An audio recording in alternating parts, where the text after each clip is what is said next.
evening. It seems like just yesterday that we were at our first convention, where my husband accepted the Republican nomination and then became our 45th President of the United States.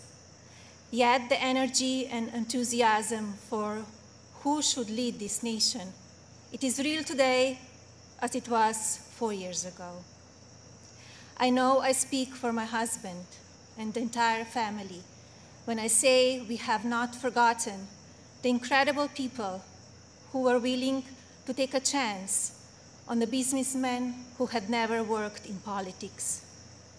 We know it was you who elected him to be Commander-in-Chief, and we know it is you who will carry us through again. We were humbled by the incredible support then, and we are still grateful today. I want to acknowledge the fact that since March, our lives have changed drastically. The invisible enemy, COVID-19, swept across our beautiful country and impacted all of us. My deepest sympathy goes out to everyone who has lost a loved one, and my prayers are with those who are ill or suffering. I know many people are anxious and some feel helpless. I want you to know you're not alone. My husband's administration will not stop fighting until there is an effective treatment or vaccine available to everyone. Donald will not rest until he has done all he can to take care of everyone impacted by this terrible pandemic. I want to extend my gratitude to all of the healthcare professionals, frontline workers and teachers who stepped up in these difficult times. Despite the risk to yourselves and your own families, you put our country first, and my husband and I are grateful. I have been moved by the way Americans have come together in such an unfamiliar and often frightening situation.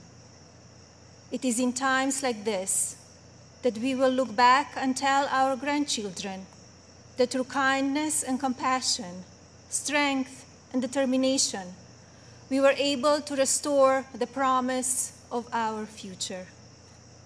Businesses stepped up and volunteers stepped in. People were eager to share ideas, resources, and support of all kinds with neighbors and strangers alike. It has been inspiring to see what the people of our great nation will do for one another, especially when we are at our most fragile. Speaking of strength and determination, we recently celebrated the 100-year anniversary of the passage of the 19th Amendment.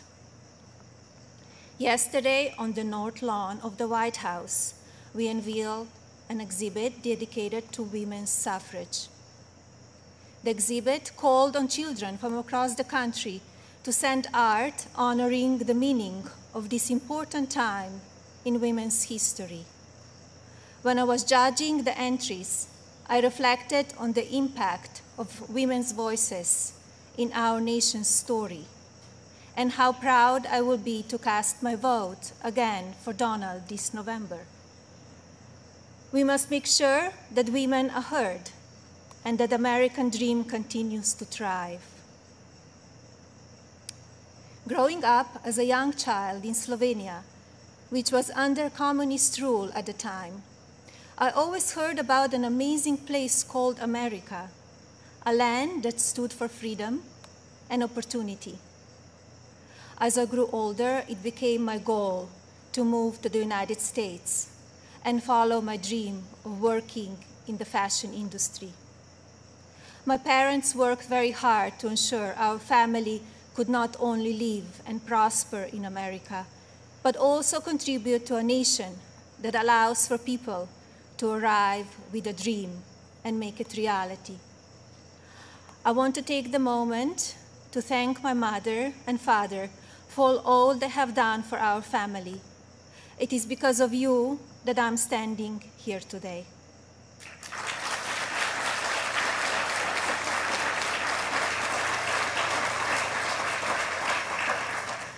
I arrived in the United States when I was 26 years old. Living and working in the land of opportunity was a dream come true, but I wanted more. I wanted to be a citizen. After 10 years of paperwork and patience, I studied for the test in 2006 and became an American citizen.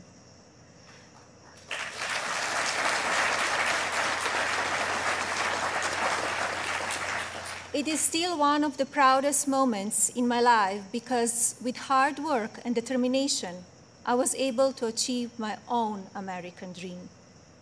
As an immigrant and a very independent woman, I understand what a privilege it is to live here and to enjoy the freedoms and opportunities that we have. As First Lady, I have been fortunate to see the American dream come true over and over again.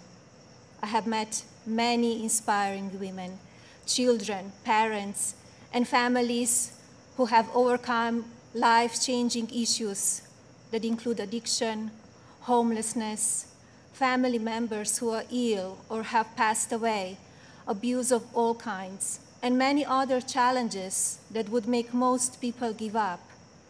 The past 3.5 years have been unforgettable. There are no words to describe how honored, humbled, and fortunate I am to serve our nation as your First Lady.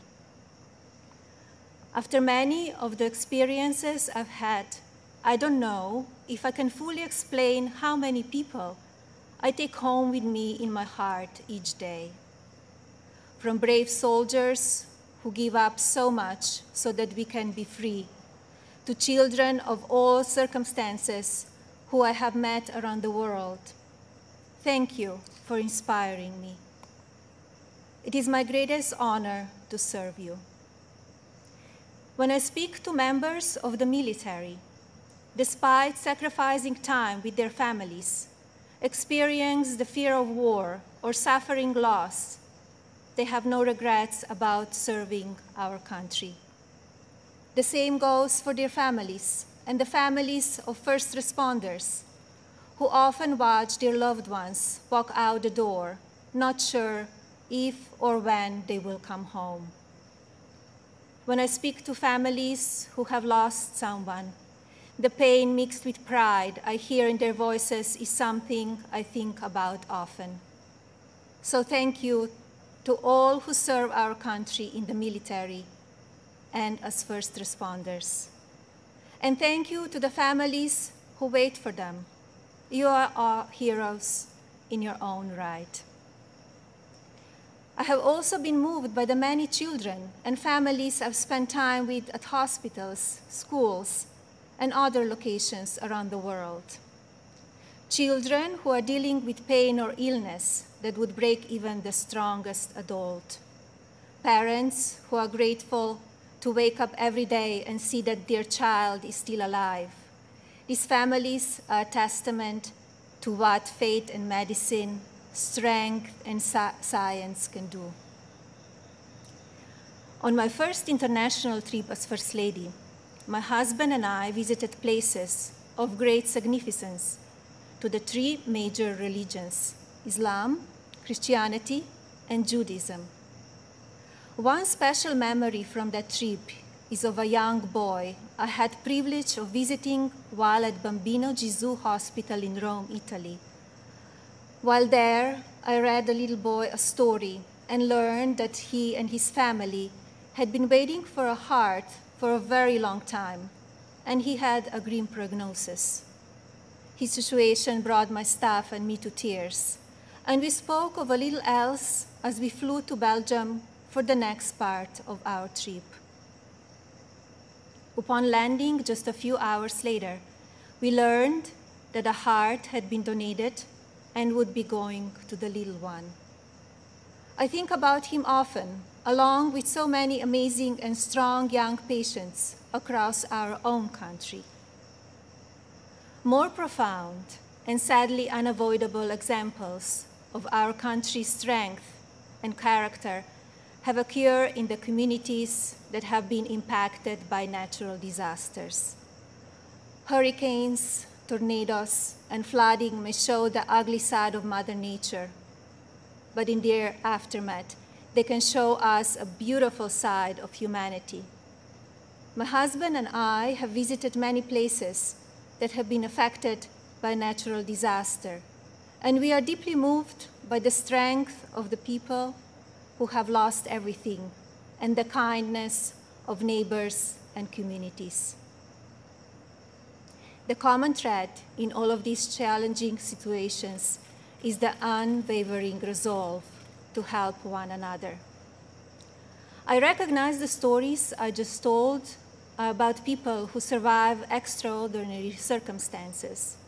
But Donald and I are also inspired by the millions of Americans who wake up each day with a simple yet courageous goal of providing for their families and keeping them safe. You are the backbone of this country. You are the people who continue to make the United States of America what it is, and who have the incredible responsibility of preparing our future generations to leave everything even better than they found it. Just as you are fighting for your families, my husband, our family, and the people in this administration are here fighting for you. No matter the amount of negative or false media headlines or attacks from the other side, Donald Trump has not and will not lose focus on you.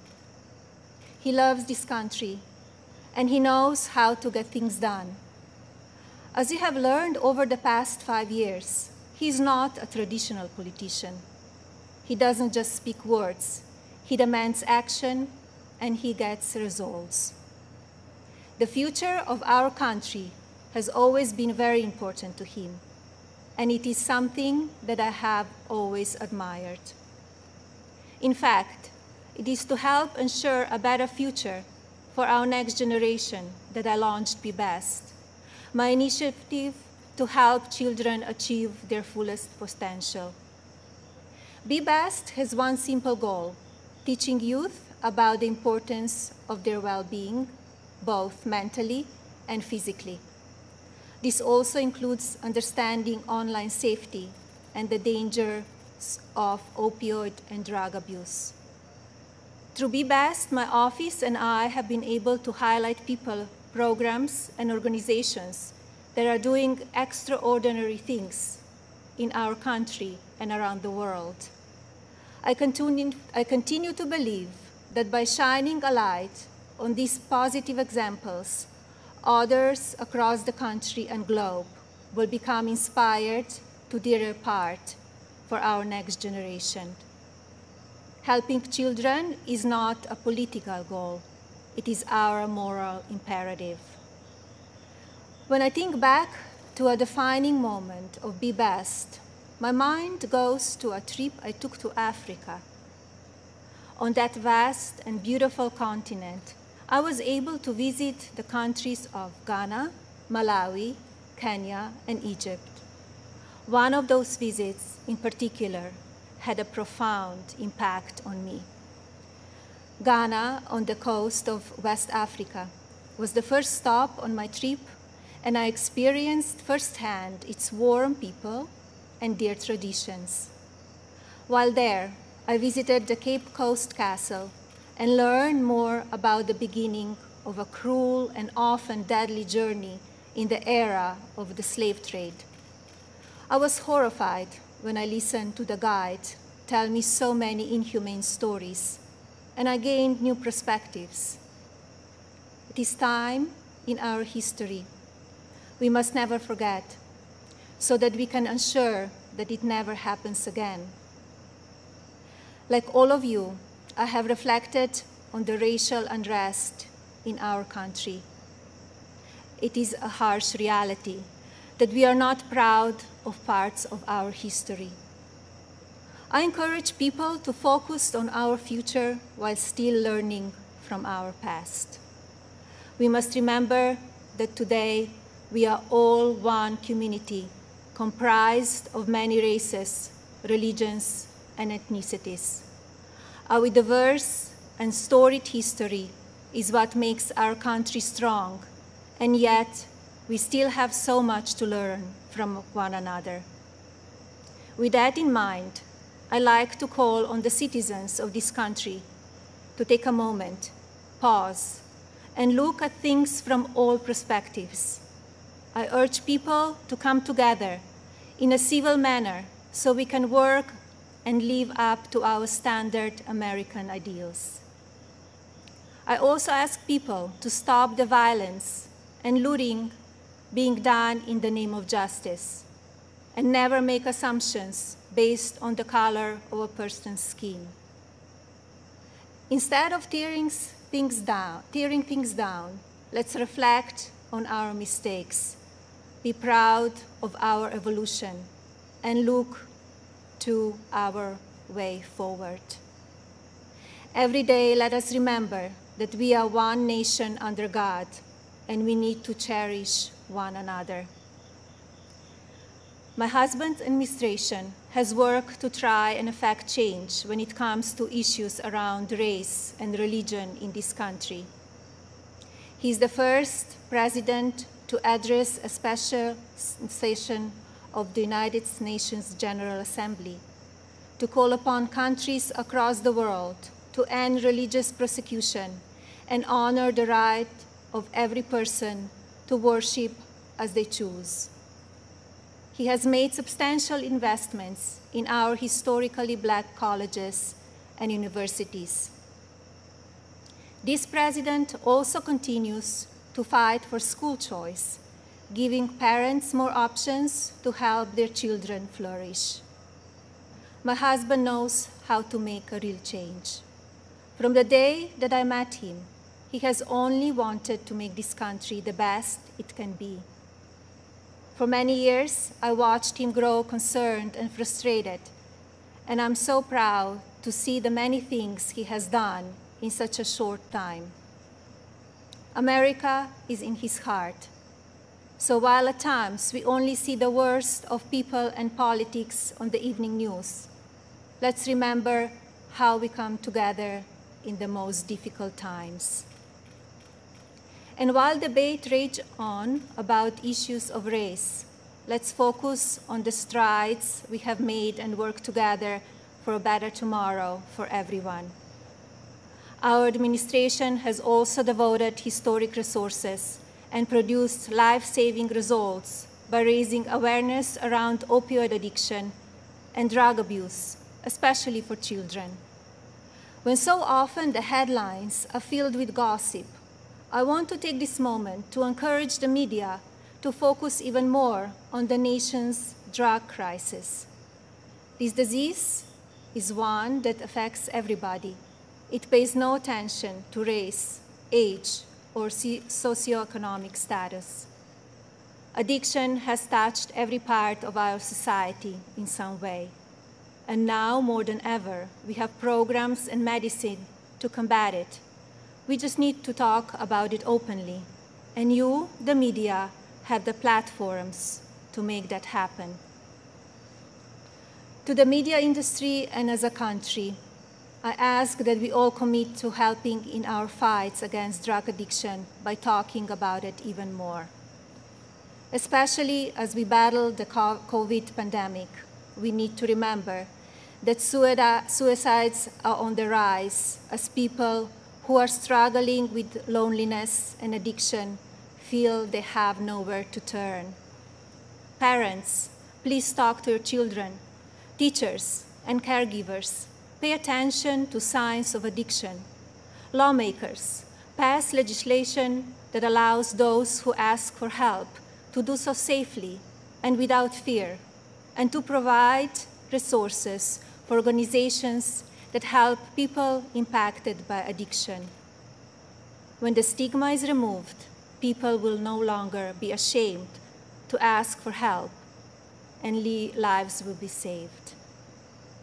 And if you are struggling with addiction, there is no shame in your illness. Please seek help. You are worth it. In my next 4 years as First Lady, I will continue to build upon the best and work with individual states to pass legislation to take care of our most vulnerable. I plan to continue the work I have started with children in foster care, as well as the minority communities and tribal nations.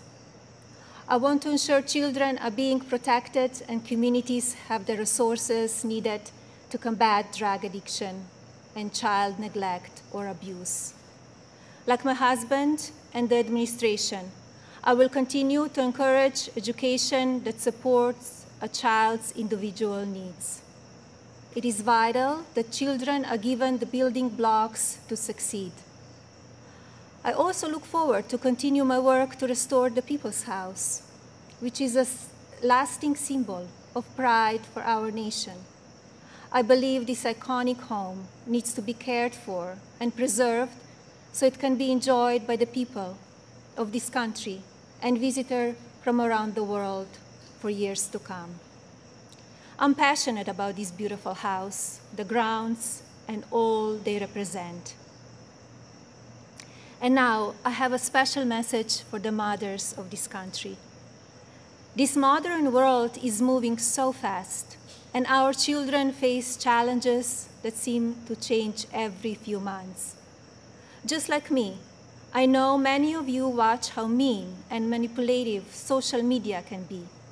And just like me, I'm sure many of you are looking for answers how to talk to your children about the downside of technology and their relationships with their peers.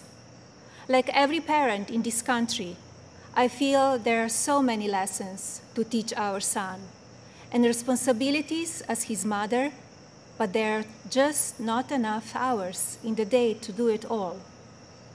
I remind myself that I'm more fortunate than most and still have days that I look for wisdom and strength to do the very best I can for him. To mothers and parents everywhere, you are warriors. In my husband, you have a president who will not stop fighting for you and your families. I see how hard he works each day and night, and despite the unprecedented attacks from the media and opposition, he will not give up.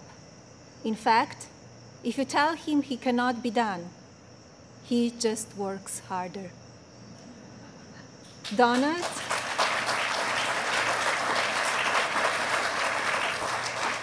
Donald is a husband who supports me in all that I do. He has built an administration with an unprecedented number of women in leadership roles and has fostered an environment where the American people are always the priority. He welcomes different points of view and encourages thinking outside of the box. I know I speak for my husband and the family when I say we are so grateful that you have trusted him to be your president, and we will be honored to serve this incredible country for 4 more years.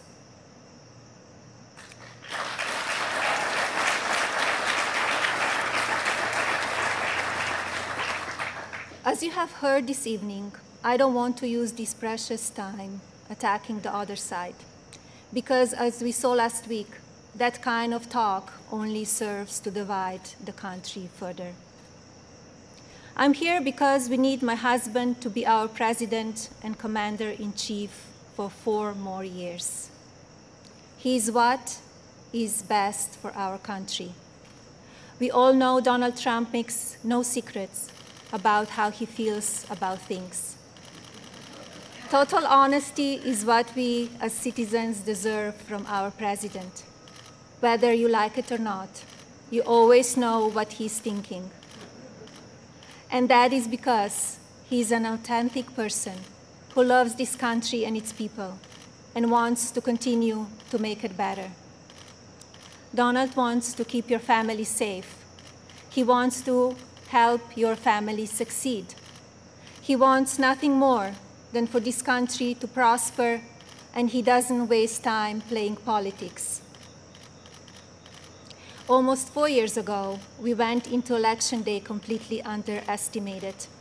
despite what is being said again this year, I know, just as you do, that Americans will go to the polls and vote on the behalf of their families, our economy, our national security, and our children's future. To vote for those ideals is not a partisan vote. It is a common sense vote, because those are goals and hopes that we all believe in. I believe that we need my husband's leadership now more than ever in order to bring us back once again to the greatest economy and the strongest country ever known. God bless you all, your families, and God bless the United States of America.